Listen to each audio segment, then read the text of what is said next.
تبدیلی اگرچہ الٹی نہیں پڑی بلکہ گلے بھی پڑ گئی ہے، لیکن ہم سب جانتے ہیں اور اب سب اعتراف بھی کرتے ہیں کہ تبدیلی آئی نہیں تھی بلکہ تبدیلی لائی گئی تھی، اور اس تبدیلی کو لانے کے لیے اور اس تبدیلی کو دوام دینے کے لیے ہم نے دیکھا کہ پاکستان کے اندر بہت کچھ ہوا۔ میڈیا کے ہاتھ مروڑے گئے، عدلیہ کے ہاتھ مروڑے گئے، نیب کو تو بالکل ایک ٹول کے طور پر استعمال کیا گیا اور بہت سارے لوگوں کو بے عزت کیا گیا۔ یقیناً ظلم کا جواب ظلم سے نہیں دینا چاہیے، کمظرفی کا جواب کمظرفی سے نہیں دینا چاہیے۔ شہباز گل ہو، اعظم سواتی ہو یا فواد چودھری ہو، ہر ایک کے ساتھ قانون کے مطابق سلوک ہونا چاہیے اور کسی کے ساتھ ماورائے قانون اور ماورائے آئین کوئی اقدام نہیں ہونا چاہیے۔ لیکن اس وقت ہم دیکھ رہے ہیں کہ عمران خان اور پی ٹی آئی کے دیگر رہنماؤں کی طرف سے بار بار یہ کہا جاتا ہے کہ ہمارے دور میں تو ایسا نہیں ہوا تھا، ہم نے تو میڈیا کو آزادی دی تھی۔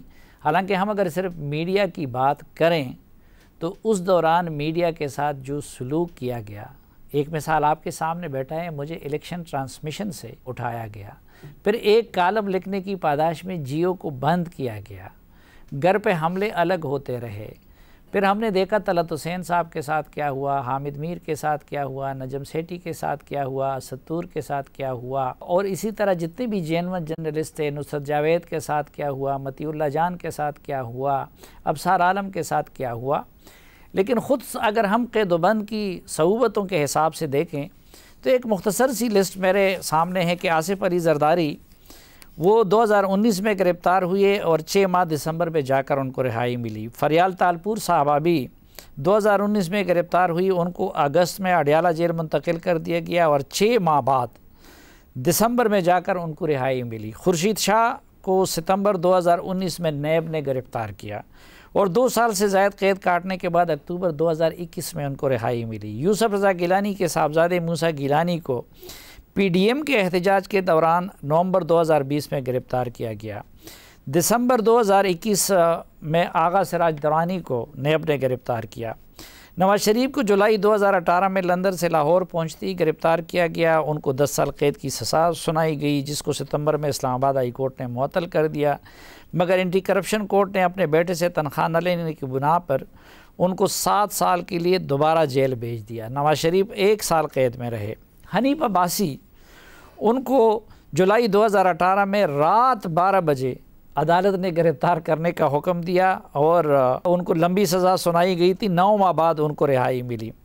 نومبر 2018 میں حافظ نعمان کو نیب نے گرفتار کیا اور 10 ماہ قید میں رہے۔ مریم نواز 2 مرتبہ قید میں رہی، ہر بار 5 ماہ کی قید کاٹی۔ حمزہ شہباز 20 ماہ جیل میں رہے، ان کو 2019 میں نیب نے گرفتار کیا تھا۔ شاہد خاقان عباسی جولائی 2019 میں گرفتار ہوئی اور 7 ماہ بعد ضمانت پہ رہائی ملی۔ رانا ثناء اللہ کو جولائی 2019 میں گرفتار کیا گیا تھا، ان کے کھاتے میں ہیروئن ڈال دیا گیا تھا اور 7 ماہ قید میں رہے۔ احسن اقبال دسمبر 2019 میں گرفتار ہوئے اور فروری 2020 میں رہائی ملی، وہ 64 دن قید میں رہے۔ مفتاح اسماعیل نے 5 ماہ قید میں رہنے کے بعد رہائی پائی۔ خواجہ سعد رفیق اور خواجہ سلمان رفیق کو 16 ماہ قید میں رکھا گیا۔ میاں جاوید لطیف اپریل 2020 سے 2021 تک 14 ماہ جیل میں رہے۔ شہباز شریف کو ستمبر 2020 میں گرفتار کیا گیا اور 7 ماہ بعد ان کو اپریل 2021 میں رہائی ملی۔ کیپٹن صفدر کو اکتوبر 2020 میں ان کے ہوٹل کا دروازہ توڑ کر کراچی میں گرفتار کیا گیا۔ خواجہ آصف کو دسمبر 2020 میں نیب لاہور نے گرفتار کیا، 6 ماہ بعد جون 2021 میں ان کو رہائی ملی۔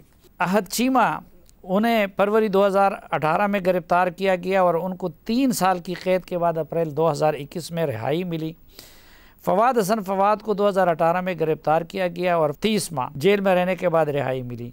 عرفان صدیقی کو بھی کچھ وقت کے لیے گرفتار کیا گیا۔ علیم خان کو فروری 2019 میں نیب لاہور نے گرفتار کیا، 3 ماہ بعد ان کی ضمانت ہوئی۔ سبطین خان کو جون 2019 میں نیب نے گرفتار کیا، 3 ماہ بعد ستمبر 2019 کو ضمانت پر رہا ہوئے۔ ٹی ایل پی کے سربراہ سعد رضوی کو اپریل 2021 میں گرفتار کیا گیا، 7 ماہ بعد نومبر 2021 کو رہا ہوئے۔